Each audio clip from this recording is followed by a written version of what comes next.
this tiny window of opportunity to either create threats on the right flank, those knight jumps, or even use his queen to start attacking the pawns on the left flank as well. So there are ideas all across. Arjun's got time to figure this out, and this is the recognition of a critical moment. He realizes Alireza has a neutralizing plan.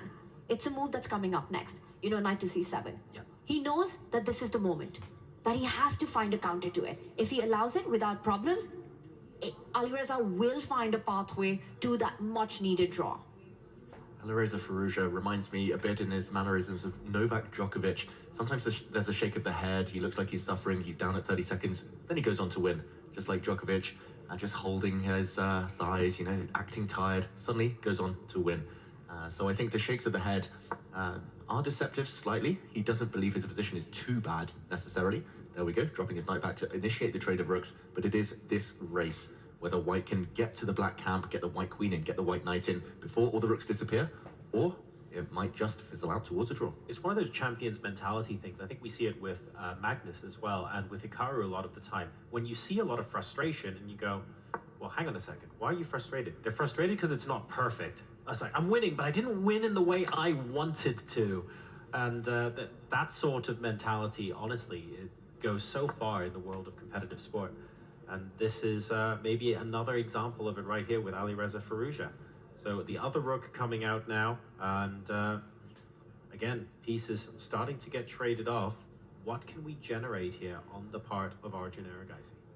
If you've got your knight to h4, you better get it to f5. That has to be the plan in this position. And he's just calculating what happens because Alireza has done the defensive task, right? Ready to swap off the next pair of rooks.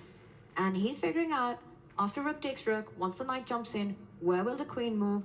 But he's got to do it quick because you have to play on Alireza's clock as well. Even if the position's equal, he's going to continue the game. Yes, I think at one point Arjun Erigaisi in this game had a 4-minute advantage. I don't recall another time in the entirety of the Esports World Cup a player has had a 4-minute advantage. So that has more than half of that has gone now. So it's interesting to see what he's going to do to try and capitalize on it. So far, it's it did look promising, but I'm not sure this is enough. Yeah, that's the big question. It looks very, very nice for white. At least minimal risk here. White knight more active, white queen more active. Watch out, big threat. The white knight wants to jump out the way with a check because the black queen is undefended on this diagonal. But yeah, the big question is whether black can set up the defenses in a way that there's no way through. The black knight likely to soon join the action, join the defense. The black king, black queen can both move right now. These positions are slightly unpleasant. They're not much fun for black, but ultimately they should be holdable. And as you said, Firoujza knows this isn't perfect. This is not how he wanted to make a draw. This is not how he wanted to survive this game, but he just needs to dig deep. And I would imagine the problem is the creation of a second weakness or some sort of distraction. The queen and knight, the most deadly combination in chess, right? But with the pawn structures completely symmetrical and no other pieces on the board, you can't use any other pieces to create a second weakness or a distraction or a deflection. So there's very little either player can do in this case that can't immediately be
Now, Alireza is looking for activity, looking for those infiltration squares, and it's amusing actually how both players are using the king to defend those key squares on that file.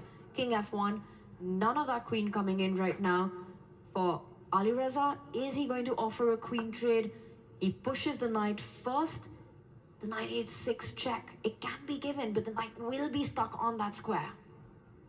Retreats instead, and now the big question is, can the white queen get in? It's looking in two different directions. The white queen wants to sneak in towards h6, towards b8, two different diagonals, both dark square centric there. But Alireza can shut the door on at least one of them. Doesn't feel like it should be enough. The bar says level, dead, equal, but Alireza continues to shake his head, continues to freeze. He just doesn't like his position for a long time now. He's on this defense, you know, the clock's ticking low, and he knows that the questions lie ahead, and that's a big decision. You go up a pawn, but look at that right side of the board. All the pawns disconnected, white queen about to swoop in, attack both those pawns at the same time. This is a big decision with a minute and a half on the clock, and Arjun keeps surprising. He's not going for the pawns on the right side. The other flank swoops in with the queen, about to pick up a7. Queen comes in, and the knight closes the door. So a7 is the pawn that's been offered right now, and we've got a little bit of counterplay on the other side of the board with h4 now being pushed by black. It was white to begin with, and now Alireza Firoujza tries to come up Arjun Erigaisi with these complications. Firoujza just has to clarify things. It's out of necessity. He needs a perpetual check here. 1 minute plus. We've seen it do it before. But forcing the issue, ending this game within that amount of time when the opponent has 3 minutes, super difficult.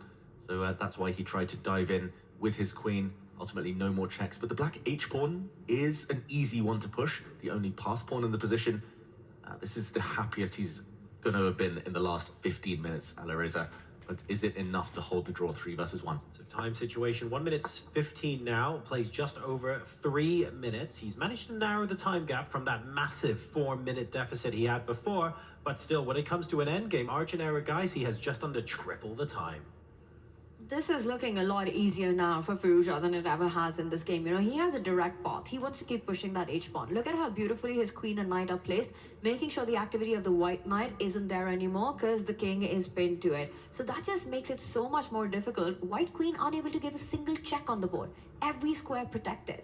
Just for black, you keep pushing pawns, you bring the knight forward when needed, the queen can now slide in, give a check from h3. It's like the worst is behind Alireza. At least on the board, but on the clock, maybe that isn't the case. Again, a shake of the head. I mean, he should be jumping in with the black queen, giving a check. He should be leaping forward with the black knight. Maybe offer a trade. Just clear the board. Get a perpetual check. Push your pawn. It feels like he's not in the flow. And that's typical in chess, in a lot of sports. The closer you get to the finishing line, the more you tense up, the more nervous you become. That is a great move, the black knight, threatening some nasty stuff in conjunction with its queen. I don't think white has time to go pawn hunting. The white queen retreats. This is Arjun curling up into a ball, just trying to prolong the game to try and win on the clock. 2 minutes and 5 seconds, plays 55. Alireza Firoujza under a minute now and under immense pressure to try and find a draw somewhere, somehow. Arjun Erigaisi placing a lot of pressure on the clock, but this is where Alireza shines the most. And that h-pawn in a knight-pawn ending, that's going to do the talking. But the clock, 45 seconds. Can Alireza do Alireza things in this? Will he be able to hold this game, or will Arjun flag him? He's done the hard work, Alireza. He's simplified this equation. Only knights, only pawns. If he removes the 5 white pawns from the board, this game is going to be a draw. I'm expecting trades, some desperate lunges towards the opponent's pawns. The black king can activate itself soon. There we go. He advances, 38 seconds. Is it enough? We've asked that question so many times before. Normally, the answer is yes when it comes to Firoujza. One of the few players who would answer that with a yes. King g5 on the board. Now, it's less than a minute advantage to Arjun Erigaisi. The position absolutely level. The clock, his only friend. His only best friend in the position. a5, he's trying to create some chances on the other side. c5 will come next. The white knight moving forward. And look at that, Alireza, he's panicking. Haven't seen him this indecisive in ages, Alireza. 27 seconds now, that time drifting away. And here, Arjun, his hand is forced. He needs to push those white pawns. He needs to hope and pray that one of them promotes to a queen. He can bypass that black knight somehow, but he's reluctant to decide. He's at the 1 minute mark soon. And here we go. Pawn trades. Who does that help? Alireza, is he going to be able to clinch the draw? Those two white pawns are going to tie down black's knight, but the knight relocates to try and grab on a5. And the white knight moves back, trying to create a passer on the board, but that allows the black king to come back into the game. Is Arjun going to trade one more set of pawns to get that passer going? But will that be too few? And he does go for this idea. The black knight, the perfect defender.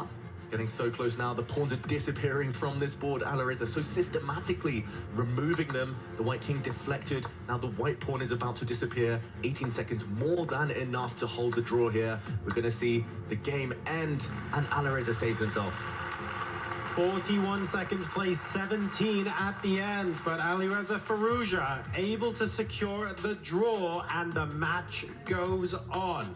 With that, he is now 3-1 up, and there is no margin for error left for Arjun Erigaisi. To take this match to Armageddon, he has to win every game from this point onwards. That is